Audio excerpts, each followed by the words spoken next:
Hello नमस्ते प्रणाम। हमनी बानी से 3 गो रिपोर्टर आ तीनों आदमी के आज कोनो काम नहीं खे त बानी से ऑफिस पर सुतल है। 1 साल हो गई हमनी के मेहनत करत, लेकिन कौनो आदमी के दिल में दया नहीं खे आवत जे हमनी के सपोर्ट क के तनी आगे बढ़ा दो। तो हई बानी रिपोर्टर सूरज जी आ यहाँ के बानी राजकुमार जी, बहुत अच्छा मित्र। तो देखिए हम लोग तीनों भाई आज मीटिंग कैनी है, लेकिन घाम इतना ना ज्यादा हो गल बा कि कहीं जाए के हिम्मत ना कैलक। दौड़ दौड़ के मने नहीं के कहल जात कि 4-5 महीना से हमनी रेसे रहतनी स ना। कुतुआ के पोछुआ पर माटी के तेल धो दिया तो बगाइल फिरल सब, वही के कुछ हाल हमनी के हो गइल बा।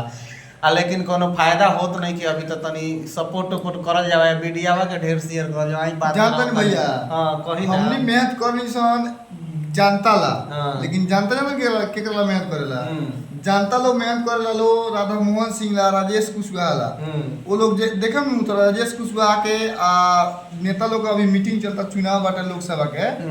तो ओमे देखम तो भर भर के कहां से बिल्की में से निकल के झंडा ले लेके कोई फलना जिंदाबाद चिल्ला जिंदाबाद। लेकिन हमनी रात दिन ये लोग लड़तनी सन, आपन अन्न दाना सब कुछ आके ये लोग खातिर कहां दूर दूर जाके लड़नी सन। लेकिन हमनी ला सब केहू तैयार ना हुई, लेकिन वो लोग खातिर सब लोग तैयार हो। अच्छा, तो हमनी के अब का करल जाए? हमनी के मनोबल तो कुछ ऐसे टूटता कि लागता कि ये फिर सब कैमरा हमारा मोबाइल माइक कोई ध के हमनी के चल दी सझरिया परदेश। का करल जाए? बाल बच्चा के पालेला भाई, तो पैसा चाहिए कि ना चाहिए? लोग ना शेयर करता ना लाइक करता ना कमेंट करता। देख बताते हैं सलाम भैया, हमनी अभी काम करता हैं सन बेसिक मुद्दा पर, जवना खातिर जनता के सपोर्ट होके, जनता के सुरक्षा को, जनता के रक्षा को, हमनी जनता के हित में काम करता हैं सन। तो हमनी के अभी आगे नहीं सपोर्ट, हमनी के सपोर्ट क्यों नहीं करत। लेकिन उहे जब हमनी नेतवा लखन काम कर लगले नु, वादा खाली आगे बढ़ देले, खाली वादा हो, हमनी के खुद आगे बढ़ देले। आई अब तनी राजकुमार भाई के बात जान लिया, इनका कहानी जान लिया, ई का कहत है। देखिए बात दरअसल ऐसा है कि आज बहुत ज़्यादा धूप है, आप सबको पता है।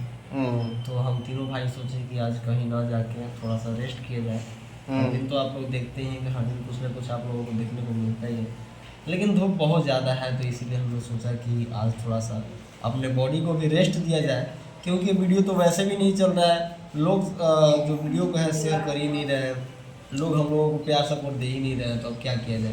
तो इसी में हम लोग सोचे कि आज हम लोग तीनों भाई बैठे हैं, एक रूम में हम लोग बैठे हैं, एक बंद कमरे में बैठे हैं और कुछ चीज़ों पे चर्चा हम लोग कर रहे हैं। बाकी देखिए आगे जो होगा वो तो होकर ही रहेगा।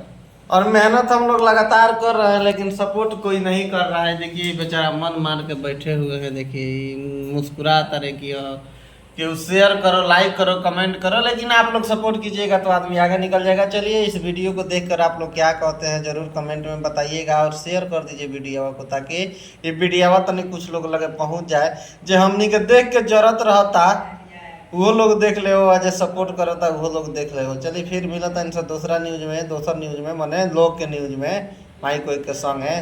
तले वीडियो देख के एंजॉय करी लोगन। हमनी अब जाता नहीं से कुछ खाए पिए, भूख लागिल बा।